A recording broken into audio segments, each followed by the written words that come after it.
నమస్కారం DTV news కి స్వాగతం హెడ్లైన్ చూద్దాం అచ్యుతాపురం ప్రమాదంపై ప్రధాని మోదీ దిగ్భ్రాంతి ఎక్స్గ్రేషియా ప్రకటన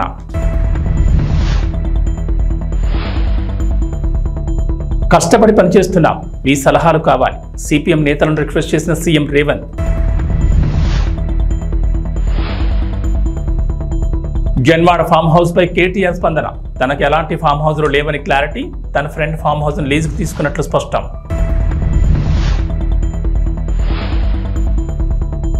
ఏపీలో ఉచిత బస్సు ప్రయాణంపై ఫోకస్ అధికారులతో సీఎం చంద్రబాబు సమీక్ష కమిటీ ఏర్పాటు చేయాలని నిర్ణయం అనకాపల్లి జిల్లా అచ్యుతాపురం సెజ్జలోని ఫార్మా కంపెనీలో పేలుడు ఘటనపై ప్రధాని నరేంద్ర మోడీ తీవ్ర దిగ్భ్రాంతిని వ్యక్తం చేశారు ఈ ప్రమాదంలో 17 మంది చనిపోవడంపై సంతాపం తెలిపారు ఈ ప్రమాదంలో మృతుల కుటుంబాలకు 2 లక్షల పరిహారం క్షతగాతులకు 50,000 అందించనున్నట్టు తెలిపారు క్షతగాతులు త్వరగా కోలుకోవాలని ఆకాంక్షించారు ప్రధాని మోడీ ప్రస్తుతం విదేశీ పర్యటనలో ఉన్నారు అచ్యుతాపురంలోని ఎసెన్షియా ఫార్మా కంపెనీలో ప్రమాదం దురదృష్టకరమన్నారు డిప్యూటీ సీఎం పవన్ కళ్యాణ్ ఈ ఘటనలో పెద్ద సంఖ్యలో సిబ్బంది ప్రాణాలు కోల్పోవడం 50 మందికి పైగా తీవ్రంగా గాయపడ్డారని ఈ ఘటన తనను కలిచివేసిందని ఆవేదన వ్యక్తం చేశారు అనకాపల్లి జిల్లా కలెక్టర్ పరిశ్రమ శాఖ ప్రత్యేక ప్రధాన కార్యదర్శి కాలుష్య నియంత్రణ మండలి అధికారులతో మాట్లాడారు అయితే ఒకే ప్రాంతాల్లో తరచూ ఇలాంటి ప్రమాద ఘటనలు జరుగుతున్నాయని భద్రతపై పరిశ్రమలు కార్మిక శాఖలు అగ్నిమాపక విభాగంతో పాటు సంబంధిత విభాగాలన్నీ సమన్వయం చేసి సమావేశం నిర్వహించి నిబంధనలు ఖచ్చితంగా అమలయ్యేలా చూడాలని డిప్యూటీ సీఎం సూచించారు తెలంగాణ ప్రజలకు ఇచ్చిన హామీలు నెరవేర్చేందుకు తీవ్రంగా శ్రమిస్తున్నామని సీఎం రేవంత్ రెడ్డి అన్నారు అందుకు రేయింపవళ్లు కష్టపడి పనిచేస్తున్నామన్నారు బుధవారం తెలంగాణ రాష్ట్ర సచివాలయంలో సిపిఎం నేతలు రాఘవులు చోలకంటి రంగారెడ్డిలతో సీఎం మర్యాదపూర్వకంగా భేటీ అయ్యారు వ్యక్తిగత పనుల నిమిత్తం రాఘవులు సెక్రటరియట్కు వెళ్లగా అక్కడే ఉన్న సీఎం ముఖ్య సలహాదారుడు వేం నరేందర్ రెడ్డి వారిని రేవంత్ రెడ్డి వద్దకు తీసుకెళ్లారు ఈ సందర్భంగా పలు అంశాలపై రేవంత్ సిపిఎం నేతలకు వివరించారు ఇటీవల 2 లక్షల రైతు రుణమాఫీ చేశామని త్వరలోనే రైతు భరోసా అమలు చేయనున్నట్లు తెలిపారు ప్రజలకిచ్చిన 6 గ్యారంటీల అమలుకు తమ ప్రభుత్వం కట్టుబడి ఉందని చెప్పారు గత ప్రభుత్వం రాష్ట్రాన్ని అప్పుల కుప్పగా మార్చినా తాము మాత్రం రాష్ట్ర ప్రజలకు సంక్షేమ పథకాలకు లోటు లేకుండా చేస్తున్నామన్నారు హామీలన్నింటినీ వెనుకో ముందు అమలు చేస్తామని సంక్షేమ పాలనకు మీ సలహాలు సూచనలు కావాలని సిపిఎం నేతలను కోరారు మంచి కార్యక్రమాలకు సిపిఎం మద్దతు ఉంటుందని ఈ సందర్భంగా రాఘవులు సీఎం రేవంత్తో అన్నారు ప్రభుత్వ వైఫల్యాలుంటే మాత్రం సిపిఎం పార్టీ కూడా లేవనెత్తుందని పేర్కొన్నారు వారి వెంట ప్రభుత్వ సలహాదారు షబ్బీర్ అలీ తదితరులున్నారు హైదరాబాద్లో హైడ్రా కూల్చివేతలు రాజకీయ ప్రకంపనలు సృష్టిస్తున్నాయి బఫర్ జోన్లో నిర్మించిన అక్రమ కట్టడాలపై బుల్డోజర్ల ప్రయోగం ఇప్పుడు హాట్ టాపిక్గా మారింది హైడ్రా కూల్చివేత లిస్టులో రాజకీయ ప్రముఖులకు సంబంధించిన ఆస్తులు కూడా ఉండడం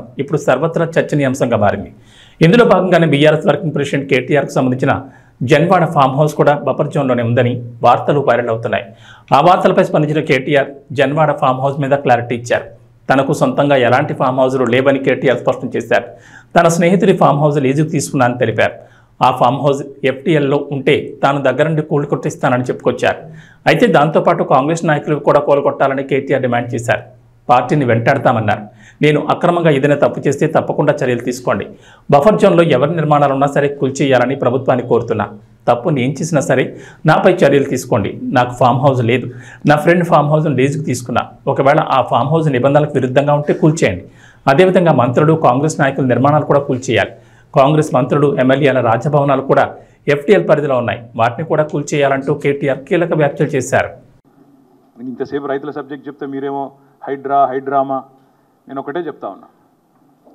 నాకంటూ పాపం కొంతమంది మీడియా మిత్రులకు కూడా తెలియదు మీరు కొండలరెడ్డి మాయలో రేవంత్ రెడ్డి మాయలో ఉన్నారు కొంతమంది మీకు నేను చెప్తా ఉన్నా వాళ్ళు ఎవరో మీరే అనుకోండి నేను చెప్పాల్సిన అవసరం లేదు ఈ మాయలో ఉన్న వాళ్ళు ఎవరైతే ఉన్నారో నాకంటూ ఏ ఫామ్ హౌజు లేదు స్పష్టంగా చెప్తా ఉన్నా నా మిత్రుడు ఒక ఆయనకి ఫామ్ హౌస్ ఉంటే నేను లీజ్ మీద తీసుకున్నమాట వాస్తవం ఒక 7-8 ఏళ్ళ నుంచి లీజ్ మీద ఉన్నమాట వాస్తవం ఒకవేళ అది ఎఫ్టీఎల్లోనో బఫర్లోనో ఉంటే నా మిత్రుడికి నేను చెప్తా దగ్గర ఉండి అవసరమైతే నేను కూడా పోయి ఎందుకంటే నేను లీజ్ మీద ఉన్నా కాబట్టి అక్కడే ఉండి నేను దగ్గరుండి కూలగొట్టించి వస్తా ఒకవేళ అందులో ఏమైనా తప్పు ఉంటే ఎఫ్టీఎల్లో బఫర్లో ఉంటే నేనే దగ్గరుండి కూలగొట్టించి వస్తా కానీ నేను కాంగ్రెస్ ప్రభుత్వాన్ని ఒక మాట్లాడుతూ ఉన్నా సరే ఇలా ఏమైనా తప్పు ఉంటే కూలగొట్టరు నో ప్రాబ్లం కూలగొట్టండి దానిలో నష్టమేం లేదు వెల్కమ్ మంచి జరుగుతున్నప్పుడు అందరం ఆహ్వానించాల్సిందే కానీ నేరుగా అక్కడి నుంచి బయలుదేరి నాతో పాటు రండి మంత్రులు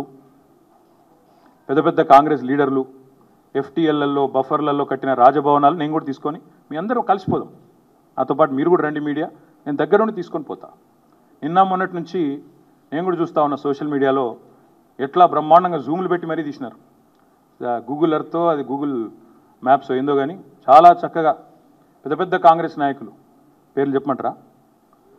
రెవెన్యూ మంత్రి గారు పొంగులేటి శ్రీనివాసరెడ్డి గారు, తర్వాత కేవీపీ రామచంద్రరావు గారు, ఆ తర్వాత పట్నం మహేందర్ రెడ్డి గారు ఎఫ్టీఎల్లో, తర్వాత ఇంకెవరున్నారబ్బా సుఖేందర్ రెడ్డి గారు కౌన్సిల్ చైర్మన్ గారు, తర్వాత మన ఉన్నారు మధు యాష్కి గారు, ఇంకా చాలామంది ఉన్నారు. ఇంకొకటి కూడా ఉంది, రేవంత్ రెడ్డి గారిది కూడా ఏడుందో నేను చూపెడతాను మీకు. మీరు వస్తా అంటే రేవంత్ రెడ్డి వ్యవహారం కూడా చూపెడతా. ఎక్కడుందో మీకు శాటిలైట్ మ్యాప్లు పంపుతా, చూసుకోండి. నేనేమంటున్నా అంటే ఐ వెల్కమ్. ఎక్కడ నా పేరు మీద ఏదో మీడియాలో ఏదో వేసేసి ఏదో జరిగిపోయింది ఏమో అయిపోతుంది ఆడేమైనా తప్పుంటే కొట్టండి, నేను ఎందుకు వద్దంట. వెల్కమ్. నా పేరు మీద ఏ ప్రాపర్టీ లేదు, లీజ్ మీద నేను ఉన్నాను. మా ఫ్రెండ్ నన్ను తిట్టుకుంటాడు కావచ్చు ఈ మాట చెప్పినందుకు, ఇంతెందుకు మాట్లాడినారో నాయన నువ్వు అని, జీవితాంతం తిడతాడు కావచ్చు, పర్వాలేదు. నేను తప్పు జరిగితే దాన్ని కూల్చడంలో నేను దగ్గరుండి సహకరిస్తా. ఆడికెళ్ళి అట్లే కలిసిపోదాం. అదే హైడ్రానో అమీబానో ఇది ఉంది కదా, దాన్ని తీసుకొని ఆడికెళ్ళి పోదాం. పోయి సీదా మనం పొంగులేటి శ్రీనివాసరెడ్డి గారితో మొదలు పెడదాం. ఎందుకంటే మంత్రి గారు కదా, వాళ్ళ తమ్ముడు కూడా అక్కడే ఉన్నాడు ఎఫ్టీఎల్లో. కూలబడదాం. చలో ఒకటే రోజు మనందరం ప్రజలకు పారదర్శకంగా ముందుండి నిలబడదాం. మీరు మేము, నాకు ఎలాంటి ఇబ్బంది లేదు, ఎలాంటి అభ్యంతరం లేదు. They want to take some action, let them take.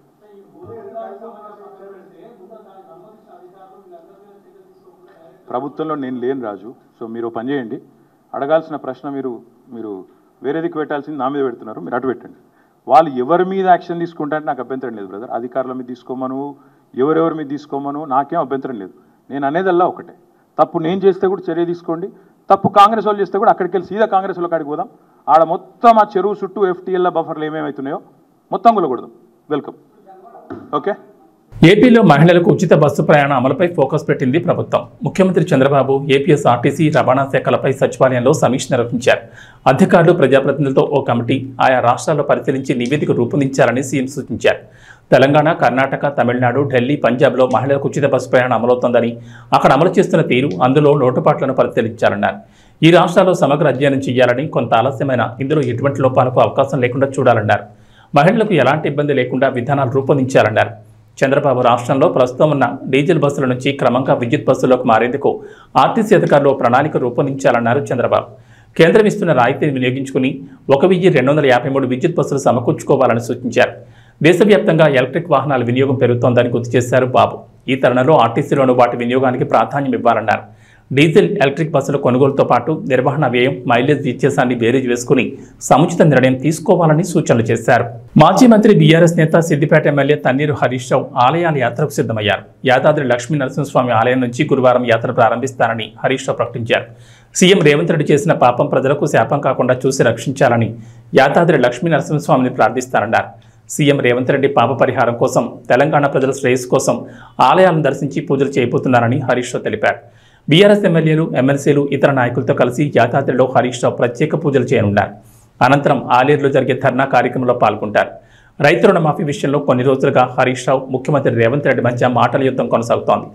దేవుడి మీద బొట్లు వేసి మాట తప్పిన సీఎం రేవంత్ రెడ్డిని నిలదీసేందుకు ఆలయాల యాత్ర చేపడుతున్నారని హరీష్ రావు ఇంతకుముందే ప్రకటించారు. ఈ పాపాత్ముడైన ముఖ్యమంత్రిని క్షమించు, తెలంగాణ ప్రజలపై దయించని యాదగిరి నరసింహస్వామిని వేడుకుంటానని హరీష్ రావు ఎక్స్లో పేర్కొన్నారు. రాష్ట్రంలో 42 లక్షల మంది రైతులకు 31,000 కోట్ల రుణమాఫీ జరగవలసింది ఉన్నది. మేము ఇప్పటిదాకా 22 లక్షల మందికి 17,000 కోట్లు మాత్రమే చేశాము అంటున్నాడు. రుణమాఫీ అయిపోయిందని ముఖ్యమంత్రి అంటాడు. 17 లక్షల మందికి చేసేది ఉందని పొంగులేటి గారు, ఉత్తమ్ కుమార్ రెడ్డి గారు, పొంగులేటి గారు 12,000 కోట్లు ఇచ్చేది ఉందని. ఆ చేసిన 22 లక్షల్లో కూడా ఓ 2 లక్షల మందికి బ్యాంకుల పైసలు జమ కాలే, వాపసు వచ్చినాయని కూడా ఈ విషయం కూడా వ్యవసాయ మంత్రి చెప్పిండు. అంటే 42లో ఇప్పుడు ఎంతమందికి అయినట్టు? 20 లక్షల మందికి అయింది. అయింది తక్కువ, కాంది ఎక్కువ. ఇది నేను చెప్తలేను, వ్యవసాయ మంత్రి తుమ్మల గారు చెప్పిన మాట. 42 లక్షల్లో 20 లక్షల మందికే రుణమాఫీ అయింది. కానోళ్ళు 22 లక్షలు. అంటే 46% మాత్రమే జరిగింది. ఇంకా 54% రుణమాఫీ బాకే ఉంది. అంటే దేవుళ్ళ మీద ప్రమాణాలు చేసి రైతుల్ని మోసం చేసిన ప్రభుత్వం ఈరోజు ఈ కాంగ్రెస్ ప్రభుత్వం, ఈ ముఖ్యమంత్రి రేవంత్ రెడ్డి గారు.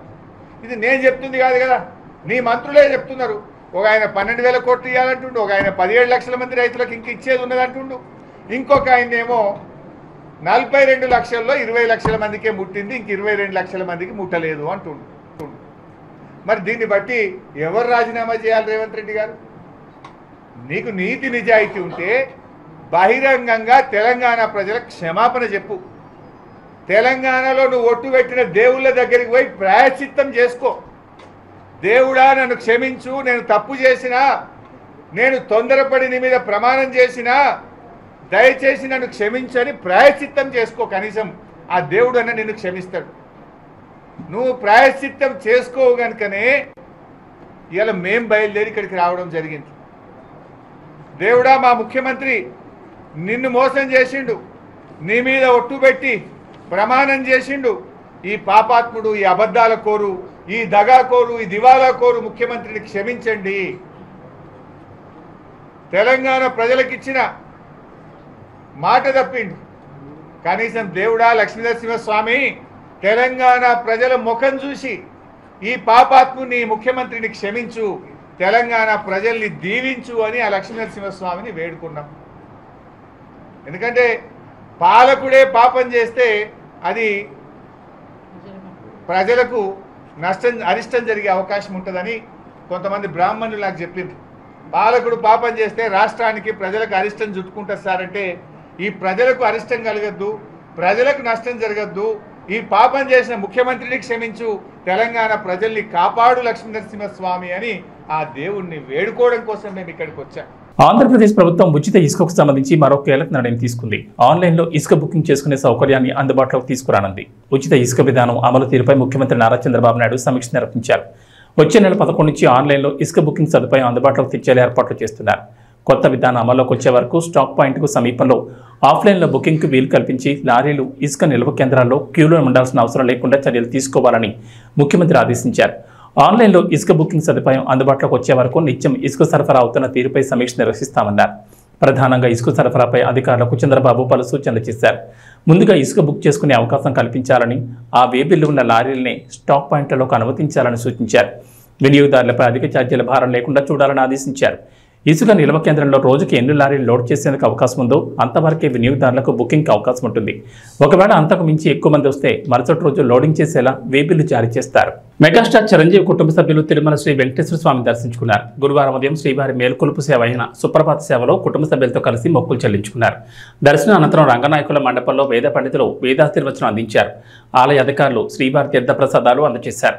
చిరంజీవిని పట్టు వస్త్రాలతో వేద పండితులు సత్కరించారు. చిరంజీవి జన్మదినం సందర్భంగా స్వామివారి సేవలో పాల్గొన్నారు. ఆలయం వెలుపలకు వచ్చిన చిరంజీవిని చూసేందుకు అభిమానులు ఎగబడ్డారు.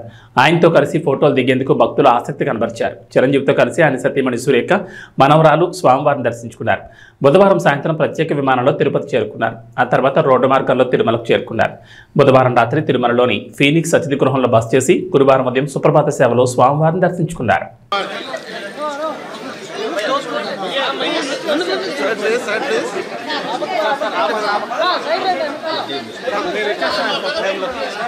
ఎంతసేపు తీస్తారప్పా, ఎంతసేపు తీసుకోండి ప్లీజ్ ప్లీజ్. అట్లా సైడ్కి వెళ్ళు, అట్లా సైడ్కి వెళ్ళు, అట్లా సైడ్ ప్లీజ్, అట్లా సైడ్ తీసుకో.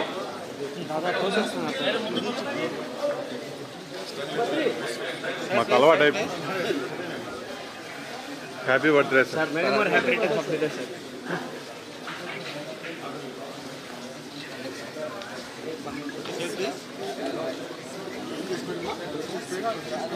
చేతులు పెట్టదండి.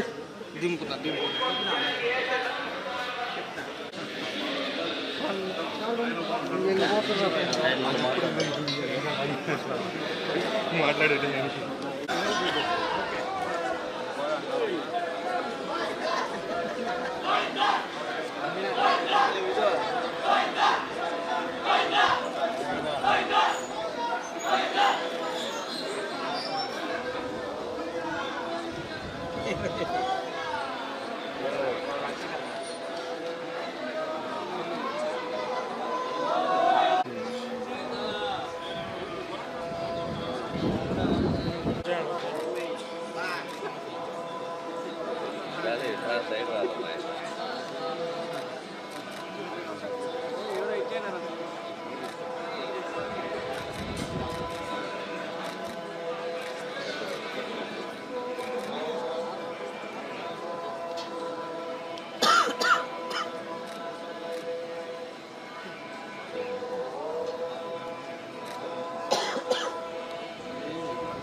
ఇష్టమైన వాళ్ళకి మనం చూపించాలి, మనం నిలబడగలగాలి. అది మన ఫ్రెండ్ అనుకో, ఇంకొకళ్ళు అనుకో, మనకు కావలసిన వాళ్ళు అనుకో. నాకు ఇష్టమైతే నేను వస్తా, నా మనసుకు నచ్చితే నేను వస్తా. ఇది అల్లు అర్జున్ తాజాగా ఓ ఈవెంట్లో ఇచ్చిన స్టేట్మెంట్. నంద్యాల ఇష్యూ తర్వాత బన్నీ ఇప్పటి వరకు అల్లు వర్సెస్ మెగా వివాదంపై ఒక్క మాట కూడా మాట్లాడే. కానీ తాజాగా మారుతినగర్ సుబ్రహ్మణ్యం ప్రీ రిలీజ్ ఈవెంట్లో మాత్రం ఇండైరెక్ట్గా గట్టి కౌంటర్లు ఇచ్చారు. నాకు ఇష్టమైతే నేను వస్తా అన్న ఒక్క మాటతో నంద్యాల కావాలని వెళ్ళా, నా ఫ్రెండ్ కోసం చెప్పకని చెప్పారు బన్నీ. ఇక నా మనసుకు నచ్చితే నేను చేస్తా అనే మాటతో ఇటీవల పవన్ కళ్యాణ్ పుష్ప 2పై చేసిన ఇండైరెక్ట్ కామెంట్లకి కౌంటర్ ఇచ్చినట్లయింది. అంతేకాకుండా డిసెంబర్ 6న ఎవరొచ్చినా తగ్గేదేలే అంటూ స్టేజ్ మీద ఒక క్లారిటీ ఇచ్చేశారు బన్నీ సుకుమార్. ఈ స్పీచ్ వీడియోను బన్నీ ఫ్యాన్స్ గట్టిగానే వైరల్ చేస్తున్నారు. దీంతో మెగా ఫ్యాన్స్ ట్రోలింగ్ షురూ చేశారు. బన్నీ చెప్పిన ఒక్కో మాటకి కౌంటర్లు ఇస్తూ కార్నర్ చేసే ప్రయత్నం చేస్తున్నారు. ఇక నిన్న ఈవెంట్లో మాట్లాడుతూ మై డియర్ ఫ్యాన్స్, నా ఆర్మీ, ఐ లవ్ యూ. నా ఫ్యాన్స్ అంటే నాకు చాలా పిచ్చి. హీరోని చూసి చాలామంది ఫ్యాన్స్ అవుతారు, నేను నా ఫ్యాన్స్ని చూసి హీరో అయ్యా అంటూ బన్నీ చేసిన కామెంట్లపై మెగా అభిమానులు ఫైర్ అవుతున్నారు. ఫ్యాన్స్ని చూసి హీరో అయ్యానంటున్న బన్నీకి తన మొదటి సినిమా గంగోత్రి సమయంలో అసలు ఫ్యాన్సే లేరుగా అంటూ కౌంటర్లు వేస్తున్నారు. అలానే గతంలో స్టేజ్ ఎక్కితే మెగా ఫ్యాన్స్ చిరంజీవి, పవన్ కళ్యాణ్ గురించి మాట్లాడకుండా ఉండని బన్నీ ఇప్పుడు వారి పేరు కూడా ఎందుకు ఎత్తడం లేదంటూ పోస్టులు చేస్తున్నారు. మై డియర్ ఫ్యాన్స్, నా army, I love you, I love you, I love you, అంతే. I love you, I love you, I love you, I love you. నా ఫ్యాన్స్ అంటే నాకు పిచ్చప్ప, నా ఫ్యాన్స్ అంటే నాకు పిచ్చి. Thank you, thank you, thank you, thank you. నేను ఎప్పుడు అంటుంటాను, ఏదైనా హీరోని చూసి అందరు ఫ్యాన్స్ అవుతారు, నేను నా ఫ్యాన్స్ని చూసి హీరో అయ్యా. Thank you, thank you, my thank you. Cinema వచ్చి 3 ఏళ్ళు అవుతుంది. ఇంకోసారి మిమ్మల్ని ఇంత ఇబ్బంది పెట్టను. డెఫినెట్లీ ఎక్కువ సినిమాలు చేస్తా, మీకు ఎక్కువ కనపడతా. కానీ మీ ప్రేమ ఏమాత్రం తగ్గలేదు. దానికి ఎప్పటికీ రుణపడి ఉంటాను. Thank you, thank you my fans, thank you.